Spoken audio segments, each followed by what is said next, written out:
Assalamualaikum warahmatullahi wabarakatuh. Saya Nur Aini Rosita dari jurusan Tadris IPS 6A dengan NIM 12209183011. Baik, kita akan membahas mengenai pengurangan resiko bencana yang telah disampaikan oleh Bapak Hendro Wardono. Beliau merupakan Wakil Ketua 4 Ikatan Ahli Kebencanaan Indonesia.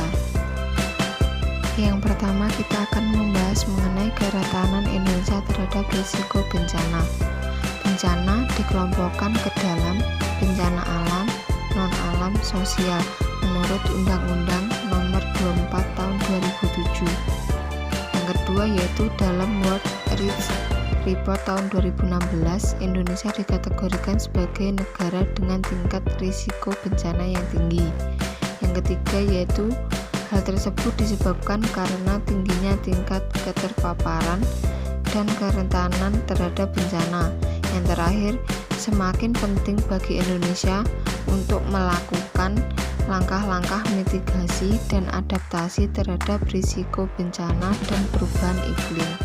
Ada beberapa kerentanan bencana yang sering terjadi di Indonesia. Yang pertama yaitu kenaikan muka air laut berpotensi menyebabkan banjir dan hilangnya pulau-pulau kecil.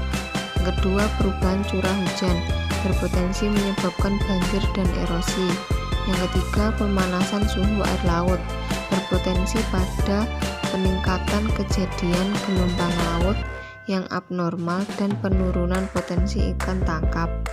Yang keempat yaitu kenaikan temperatur berpotensi menyebabkan kebakaran hutan, kekeringan, dan hilangnya keragaman hayati. Di sini saya menyebutkan 5 mengenai isu-isu strategis kebencanaan. Yang pertama yaitu kolaborasi pentahelix dengan menambahkan unsur akademisi dan media.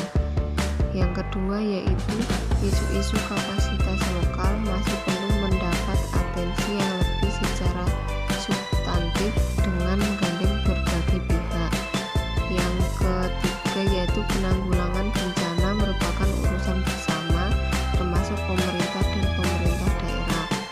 Yang keempat yaitu kesiapsiagaan diperlukan, namun masih belum mencukupi. Upaya pencegahan dan mitigasi harus ditingkatkan. Yang kelima yaitu mendorong pemerintah daerah menetapkan IKU kebencanaan di daerahnya. Ada 4 prioritas aksi SFDRR atau Sendai Framework for Disaster Risk Reduction atau kerangka kerja Sendai untuk pengurangan risiko bencana.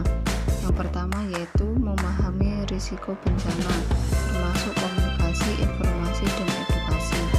Yang kedua yaitu memperkuat tata kelola risiko bencana dan manajemen risiko bencana.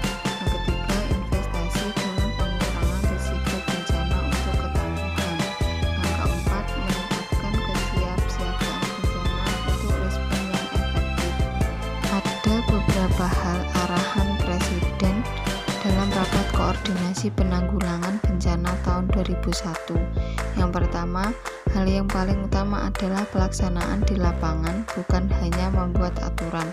Yang kedua, kebijakan pengurangan risiko bencana terintegrasi dari hulu ke hilir.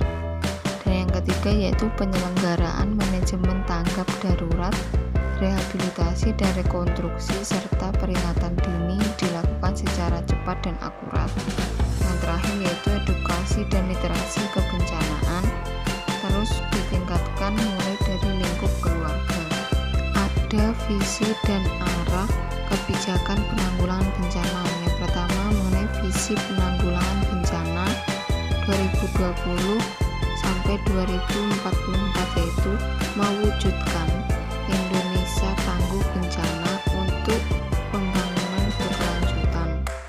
Yang selanjutnya mengenai arah kebijakan penyelenggaraan penanggulangan bencana periode 2020 sampai 2024 yaitu peningkatan ketangguhan bencana menuju kesejahteraan yang berketahanan untuk pembangunan berkelanjutan.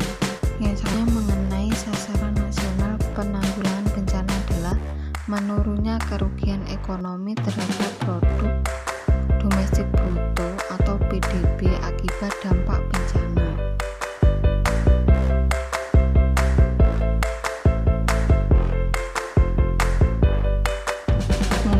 Itu saja yang dapat saya jelaskan. Mohon maaf apabila ada salah kata. Terima kasih dan wassalamualaikum warahmatullahi wabarakatuh.